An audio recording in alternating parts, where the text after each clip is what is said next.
There is AI. I mentioned that Fordham Road Collaborative at YouTube. That's the address at YouTube. And if you missed any of the previous programs, you can go online and just kind of slide through and see the ones from the past. We have a lot of they're all there. It's perfect. Yeah. So next time, Thursday, November 16th. So we're going to skip October. Yeah, Robert's going to be out of the country, so we're going to move it up and yeah. Okay. Okay, so good morning and welcome to the Kushner Report for for September of 2023. At the conclusion of today's program, you'll have an opportunity to participate in our Q&A session. And this weekend marks the end of Q3 of 2023. So it should be interesting to see how the quarter comes out. Hopefully, we may have some information on a preliminary basis by the time we have a report in November. So today's agenda is going to be where we're going to look at key economic indicators, the global economy, the domestic economy, mergers and acquisitions, other significant economic news, and what's ahead in 2023 and beyond. And we're going to focus on artificial intelligence and its impact and in 2023 and beyond. So what I'd like to do today is take you kind of on a ride at a high level. We're going to go through the overall issue of the birth of artificial intelligence and kind of where we are today and what I see happening going down the road. So first of all, historically, the artificial intelligence was coined by John McCarthy in a research proposal in 1956 for a workshop at Dartmouth University. And it focuses on human efforts on this particular topic. Now, artificial intelligence, for many of you, is really the ability of machines or the ability of a computer to perform tasks that would normally require human intelligence. And it's becoming an increasingly urgent topic of discussion in C-suites today, newsrooms, academic institutions around the world.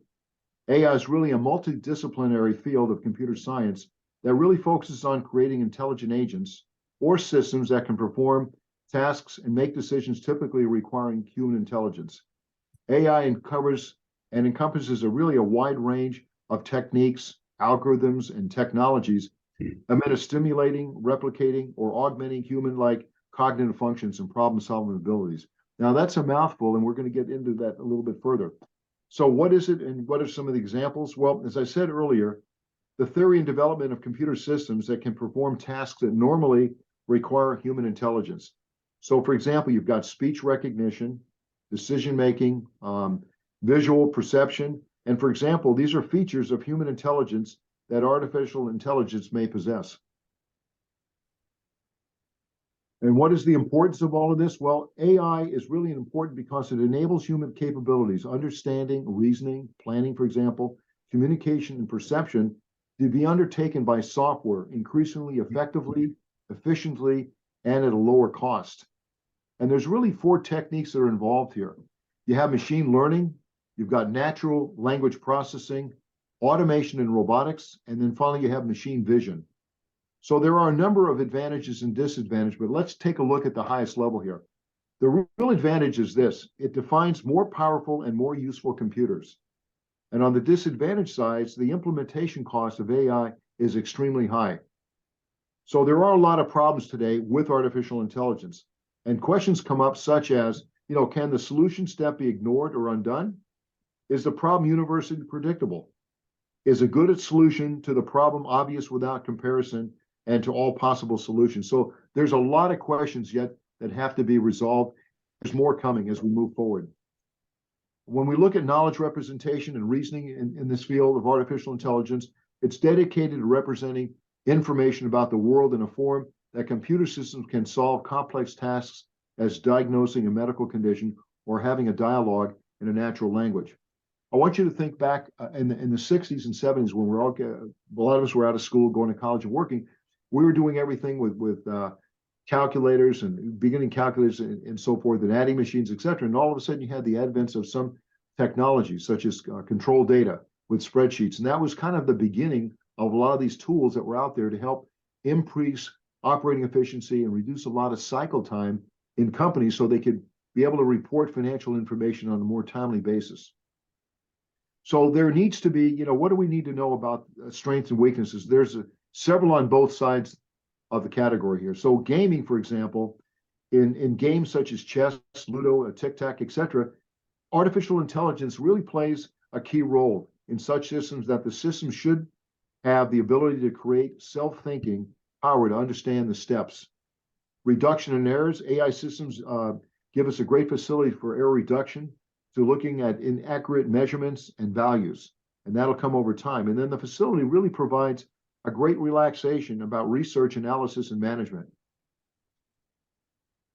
You have smart apps. In today's daily life, artificial intelligence is used in face detection during the picture shooting. It helps the recognition of our live voice chat. And in Google, the AI process provides the facility that of voice typing and responding. So AI is really moving further along through Google with a lot of new breakthroughs coming later this year and into 2024. You have job repetition. Artificial intelligence covers monotonous jobs, which are really repetitive. Multiple task programs easily can be performed with machines and eliminate a lot of labor content. And then you've got the field of medical field applications. Here in the medical area, AI systems assist doctors in diagnosing of diseases, and it helps doctors learn more about medicines in surgical methodology. And the AI systems plays really a vital role in the diagnosis of tumors, for example, in the human body, and curing certain types of diseases that are suitable with perfect new methodologies. So these are some really breakthroughs that we're seeing going forward. But at the same time, we also have what we call weaknesses. And aside from every one of the advantages it brings, artificial intelligence has a few negatives as well. So the potency of the machine learning algorithms behind AI-based is really they're dependable really on standard data, okay, that is fed into it. So if the data is incorrect or it's missing a lot of things, that creates a lot of problems. And it's going to take a long time before what I would call the wrinkle in the sheets to be ironed out. You also have what's considered to be lack of self-thinking. In other words, there's no original creativity. Artificial intelligence is not able to develop as a person and foremost and make an important difference. So artificial intelligence does not have intuition as a person has, and will never create, for example, a piece of music like a person will. So that there's a major distinction. It's also very costly. And when you look at the establishment of it and the cost for upkeep and fixing things, AI is a very expensive proposition. And repair and maintenance of AI machines require huge investments. And AI machines are based on programming and the need for frequent updates on a continual basis. So the support of this is going to be very costly. And then we have threats, and that is the danger AI innovation is genuine. AI will supplant human occupation. I'm going to talk about that later. And of course, the biggest concern right now is the cause of unemployment. And AI technology is the cause of unemployment. The main horn of artificial intelligence is related to job losses. And the replacement of humans with AI machines can lead to a large surge in unscaled unemployment. Robots have eliminated numerous employment positions on the mechanical production side. And in the automation side, tasks are being finished by robots. And unemployment is a socially unwarranted wonder that individuals have to be retrained to obtain new positions in existing and in new vertical markets. Now, Goldman Sachs, if you've ever heard of them, they had a report that was released back in the end of July. And what it said was that Goldman Sachs estimates that over 300 million jobs could be lost or diminished around the world by technology as automation renders workers unnecessary. And I'm going to talk more about that later in the program. So there's really 9 predictions for artificial intelligence. Basically, it's worked its way into our everyday lives. And in doing so has given businesses in many industries a chance to leverage it for better marketing opportunities and smoother operations. So you have improved algorithms, for example, and that is where it's already starting to have a big impact on almost every facet of our lives. As innovation, if you will, is the space and compounding, we see more and more advancements. This year, I believe we'll see more significant improvement to the impact that AI is having on algorithms, such as the ones that Google uses in your search engines. You're being able to find more thorough data on a more timely basis than we have in the past. Personalized user experience. So the most significant way of intelligence will change is the game by offering more personalized user experience. Online ads are becoming more and more specific than they already are now. and customers will become more and more receptive to them going forward. So if you're using all these different places to buy things like that, it's becoming more. You'll go online, for example, at Amazon, and it'll show you down at the bottom a bunch of pictures of stuff that you purchased over the last, say, 10 or 12 months. And do you want to renew any of these? Do you want to buy renew the same thing you bought in the past? Then we're talking about identified customer leads. In this case, I expect to see more efficiency and productivity gains. So with the current labor shortage and inflation, AI and automation can also help manage and analyze data, repair equipment, and do a lot more. Like I said earlier about ads, you're going to see more relevant targeted ads. So we already see how AI works when we talk about something out loud. The next thing you see, social media ads respond to it. And all of a sudden, there's a response and there's opportunities to move to the next level. There are a lot of automating of customer services taking place around the world. And one of the biggest trends I believe we'll see in AI this year is automation in customer service. So they want things right away and they want a professionalized experience. So AI is used really to automate much of customer service, keeping processes, tracking, and customer history. The biggest thing now is if you go online, let's say we bought something 9 months ago, and you can go online to Amazon and look for it. You can find it again. You can see if it's available and what it is, and go ahead and reorder it without having to do a tremendous amount of search. So I think that's pretty good. In the area of, for example, more realistic and environments such as gamesmanship and so forth, it's allowing more robust types of games that we're seeing. Now, Facebook is a leader in this, but by no means the only player. Automated telemarketers. In this case, we're seeing that in sales. We'll see sales companies, for example, that artificial intelligence is and has been replacing the need for telemarketers. And then we look at an augmented workforce. This is really critical. And this is a good example here would be Amazon. So artificial intelligence will play a more pronounced role, if you will, in business in 23 by the way of augmenting a workforce. Here, AI will not replace human workers, but will add efficiency. So workers and machines will work side by side using smart and cognitive functionality. This could be done in the transportation industry. It's done in warehouses where you have robots, for example, in distribution centers, and they're being managed. They're working hand in hand to do that. And then finally, we have inventory management, which is always a concern for companies, both in retail and manufacturing, et cetera. So artificial intelligence offers numerous automation solutions for businesses. And perhaps one of the most significant ways AI will serve businesses in 2023 by helping manage inventories. That is a real concern. Now, a new flavor of the month is called generative artificial intelligence. This is another new concept that just is coming out right now and being developed. It refers to the category of artificial intelligence systems and techniques that are really designed to provide and generate contact data or information, often in a creative human-like manner. And these systems are capable of producing new and original content rather than simply making decisions or classifications based on existing data.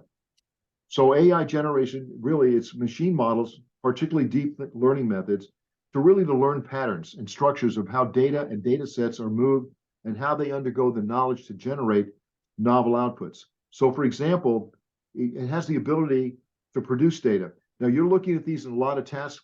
For example, you have text generation, you've got image generation, you have music and sound generation, video generation, and also you have data synthesis. All these are popping up in these areas. And there are a lot of benefits, if you will, of generative AI. The most compelling advantages is efficiency. And it can enable businesses to automate specific tasks and really focus on time, energy, and resources on more important strategic objectives. So if you can see some of the bullet points below that, you're looking at easily customizing or personalizing market content, generating new ideas, writing and checking, and optimizing computer code, drafting templates, which is great if you have to put a presentation together, enhancing customer support with chatbots and virtual assistants, facilitating data augmentation for machine learning models, and of course, analyzing data to improve our decision making. And then finally, really streamlining research and development. And that's great in terms of whether you're a student or whether you're working in a factory. It's going to help synthesize a lot of these things. However, there are dangers. And what is the dangers? Well, the real key right now, the biggest concern we have is poor security in the application itself.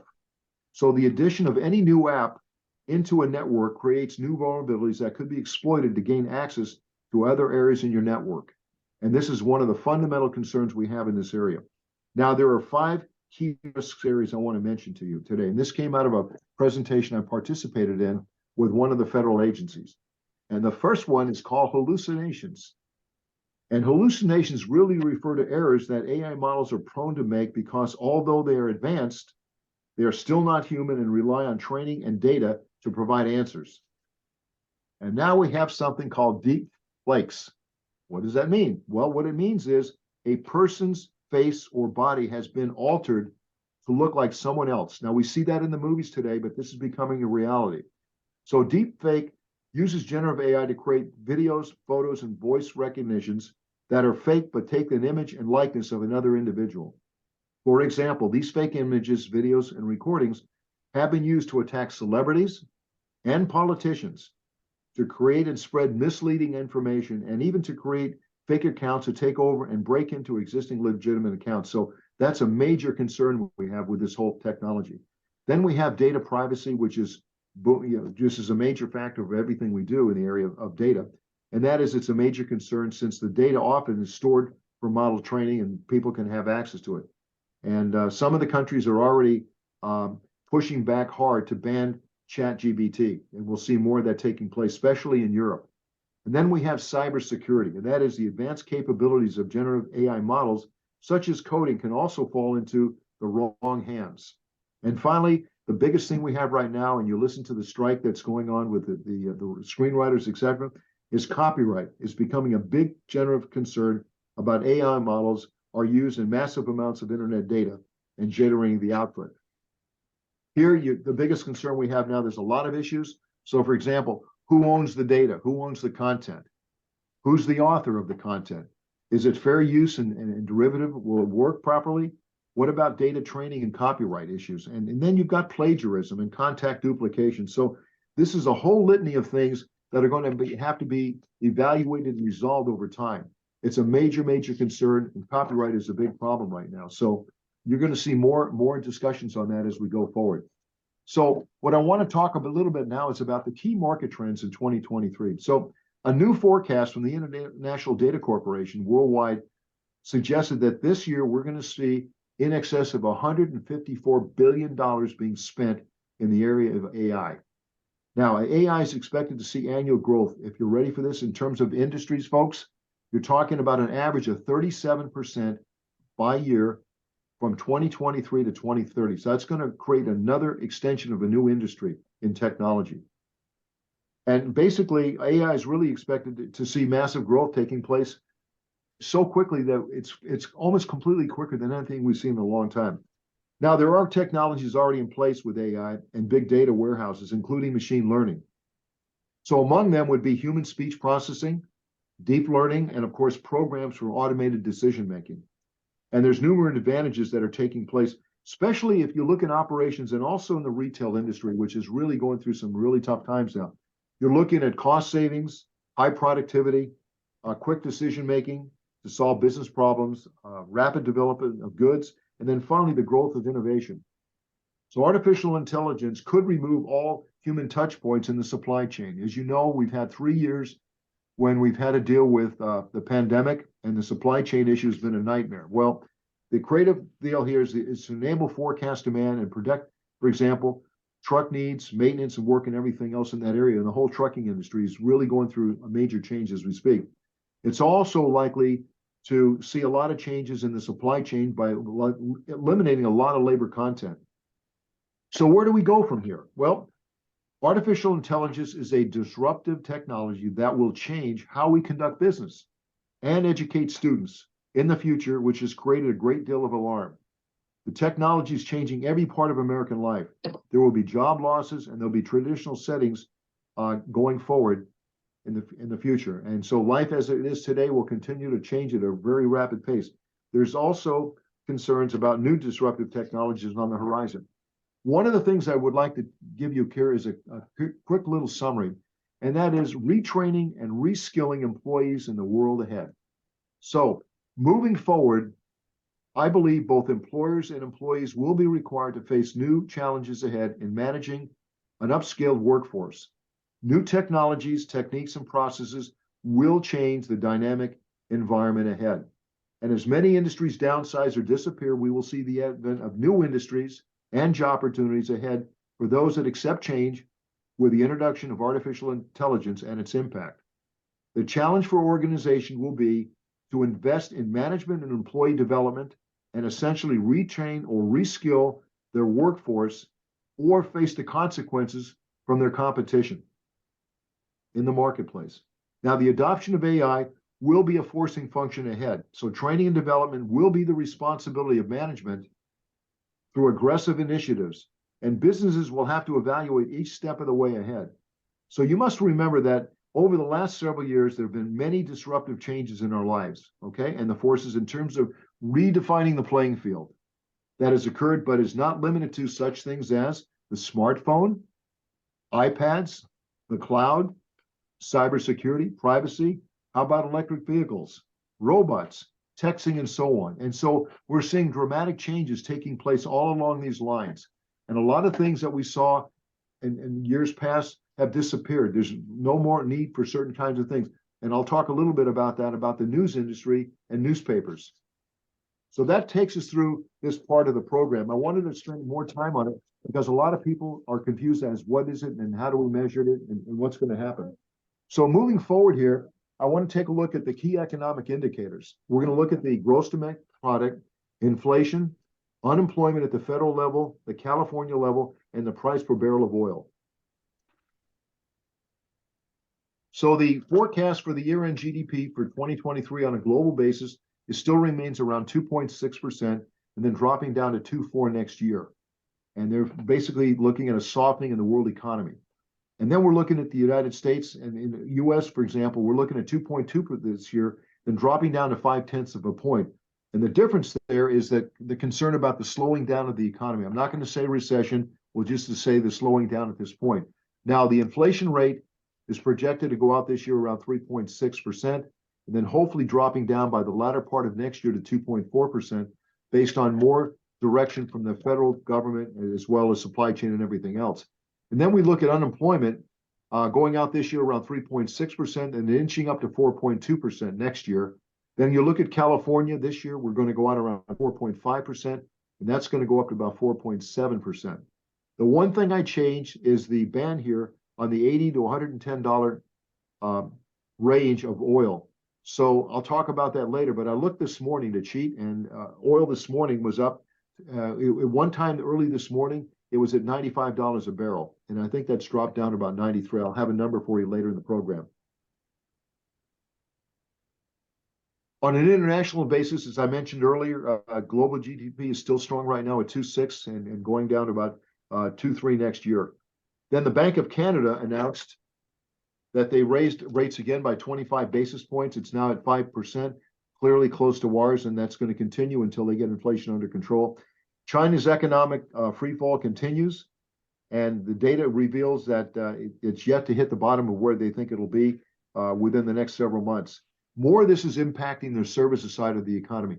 Keep in mind, a few years ago, we talked about how the Chinese economy wants to move from a manufacturing-based economy more to a service-based economy. But in tough economic times, services usually take the first hit. And then we're also looking at the European Central Bank raised the interest rate again. It's the 10th straight rate hike. It's now at 4%, went up by 25 basis points, again, trying to curtail inflation. And then Saudi Arabia announced another 1 million barrel a day cut is going to continue throughout the remainder of this year.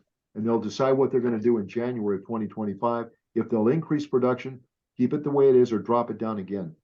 Again, keep in mind, the targets here are to raise the price of oil. And the real strategy long-term is to be over $100 a barrel. And you know what that means at the gasoline pumps. Looking domestically, the growth in the second quarter went out about 2.1%, which is good. And Powell the other day in the Federal Open Market Committee said they will continue to raise rates to meet the 2% target. Now, in this month, they did not raise rates. The rumors are, and I believe this, that we should see a rate hike in November of about 25 basis points. Again, to keep focusing on inflation, to drive it down. Now, inflation in the month of August increased to 3.7%. Instead of going down, it went up. And it's the second straight month we've seen a raise in this.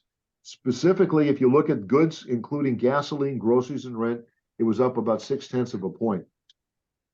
And the wholesale index was up by 1.6%, which is not good. And you know where that comes from. So that's due sharply to gas prices. So in the last 21 days in this country, gasoline prices are up 72 cents a gallon in 21 days. This is across the board.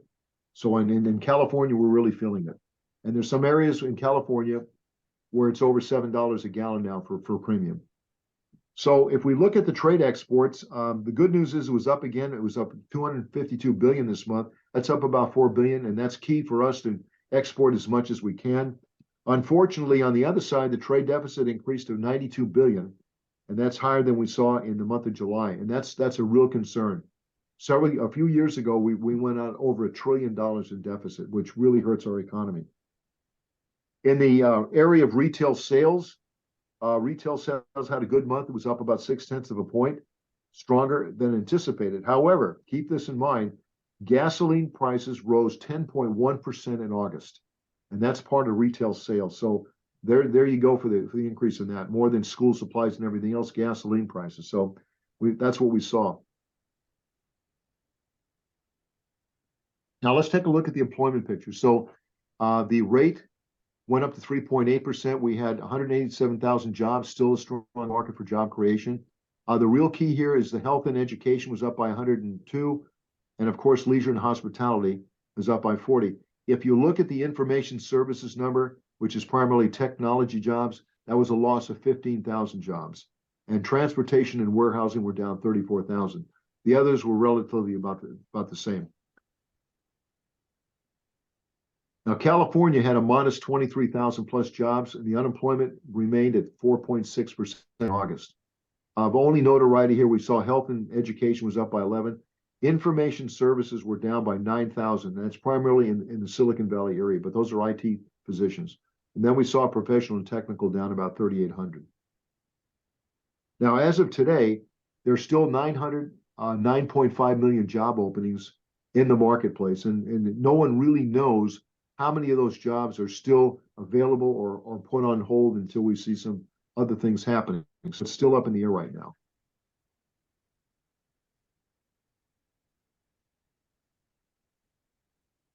Now, when we take a look, for example, at inflation, as I mentioned earlier, that's kind of where we are. Now, getting a little bit further along here, I want to talk about something that's very sensitive to all of us. It's called the mortgage rate, the 30-year mortgage rate. So the average rate that went out as of last Friday, the average across the country without any things taking place was at 7.75%. And we haven't seen numbers like that in a long time. And not sure how long that rate is going to stay. Hopefully we'll see it start turning down, but who knows? Right now, that's kind of a wild card. I mentioned the manufacturing index. That's a really key indicator in the marketplace. And that is, the barometer says if you're at 50 and above, that's good news. And again, it moved up a little bit last month to 47.9. We're still under 50. So what that tells us is we're either in a recession or we're heading into a recession. So that is a real key barometer for our economy.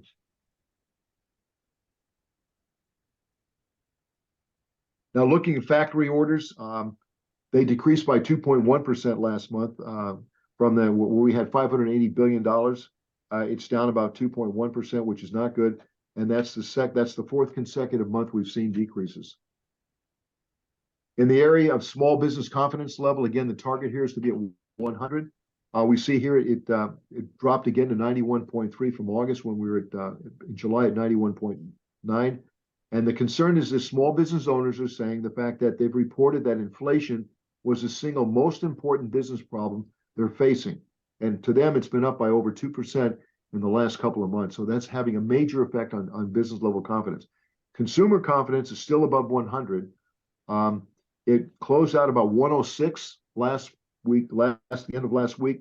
And that was down from the 117 we saw in July. But again, it's still over 100, so we're still positive. Looking at oil, interesting. When I looked at the close of August, it was at $79.86.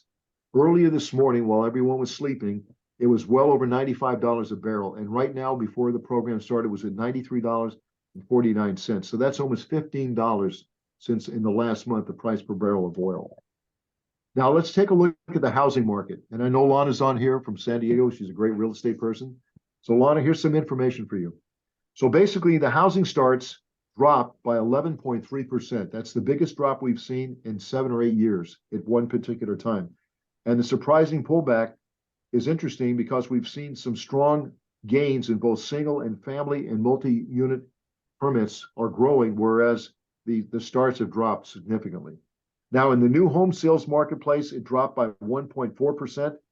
And again, the home buyers have got cold feet right now as mortgage rates have hit the highest level in over 2 decades. And basically in California, for those who live in California, from August of 2023, going back to 2022, Chris, 33% decline in new home sales, 33% in 12 months. Now, looking at home sales in Southern California, what's interesting here is the midpoint of median home price was at $882,000. That increased about 3.6% in August, and sales were up by 5.6% over July.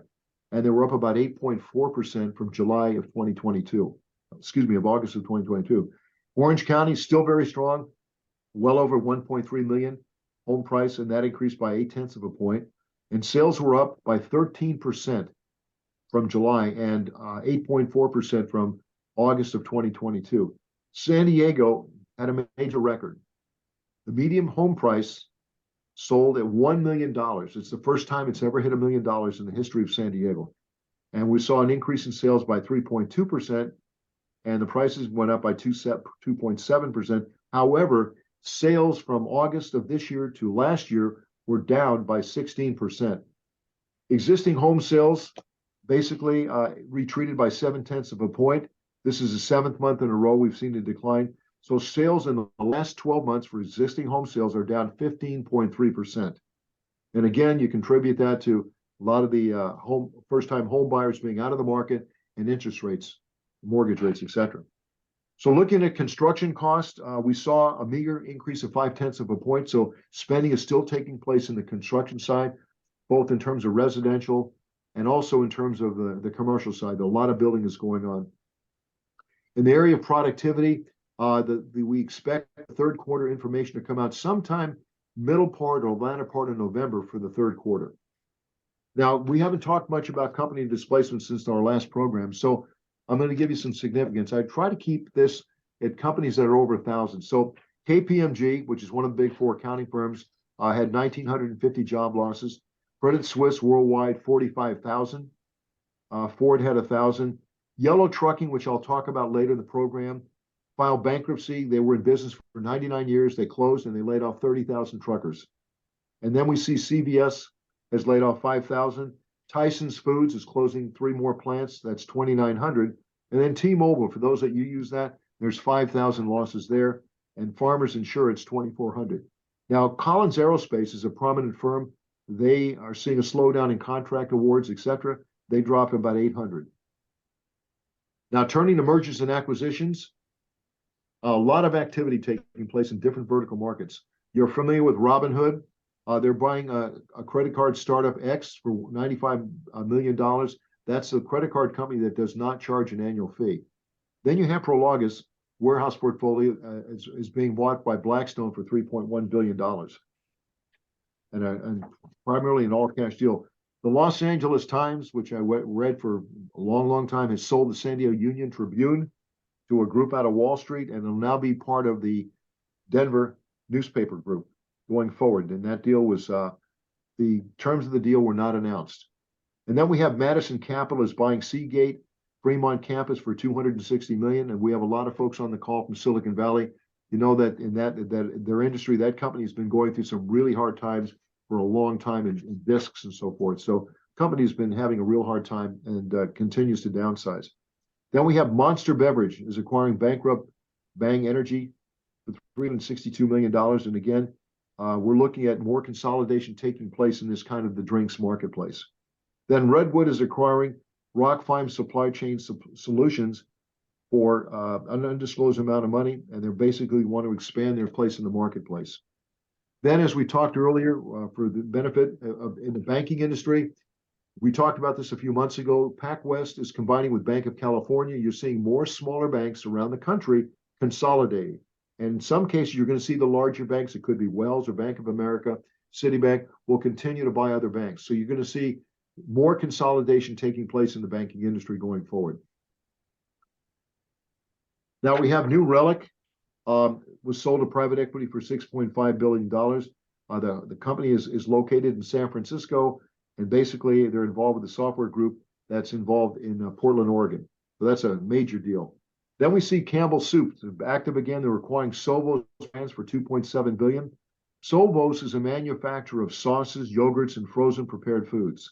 So this is just one more product that they're going to add to their bailiwick of products in the marketplace. Then we have private equity firm KKR is back in business, active again, and they're buying Sherman and Simon and Schuster for $1.6 billion. And then IBM is selling off their weather channel and their weather business, and that's up in the market right now.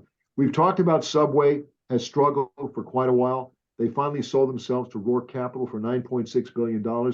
You see some of the new advertising. They're trying to reinvent the company and reinvent the model of what they did that was so successful in the past with their product, their foods.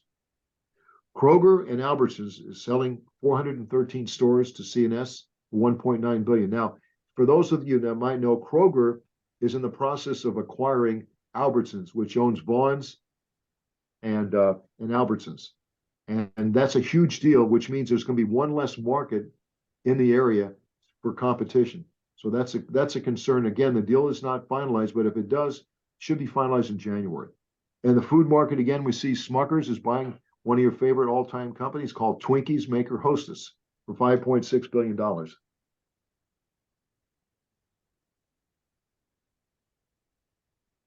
When's the last time one had a Twinkie? Now, in the area of the other significant news, there's been an airline data breach where American and Southwest Airlines employees, close to about 8,000 people overall, had their personal information hacked a couple of months ago. And they're real concern about that. I mentioned Credit Suisse earlier, that UBS took over the company. They consolidated in Switzerland. There's only going to be one major bank left, and that costs another 45,000 jobs. Overstock, for those of you who are familiar with it, they've now rebranded themselves, and they're now going to be called Bad Beth and Beyond, which is a household word. As you know, they went Chapter 7 and were liquidated a few months ago. For those of you who still use postage stamps, guess what? It's going up to 66 cents. Again, this is the 5th increase since 2019. So now it's 66 cents for one stamp. This is a major breakthrough for those of us in biotech. Alzheimer's drug Legamy has been approved by the FDA. Now, what this does is this drug has been approved for patents with mild dementia and other symptoms caused by early Alzheimer's disease. It's the first medication that has been convincingly shown to modestly slow the cognitive decline in Alzheimer's and dementia. So this is the drug. Again, I'm hoping we're going to see more breakthroughs in this area. This is a major breakthrough.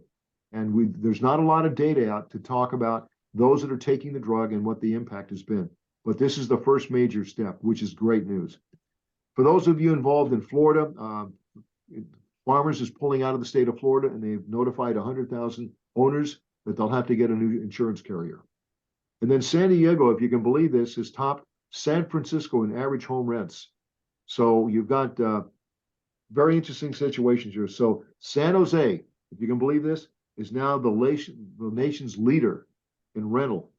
And that's followed by New York, and then followed by San Diego, and then fourth is San Francisco. It's amazing how things change. And then there's a company that was in Santa Barbara. It's called New Press. And basically, after 150 years, they've ceased publication.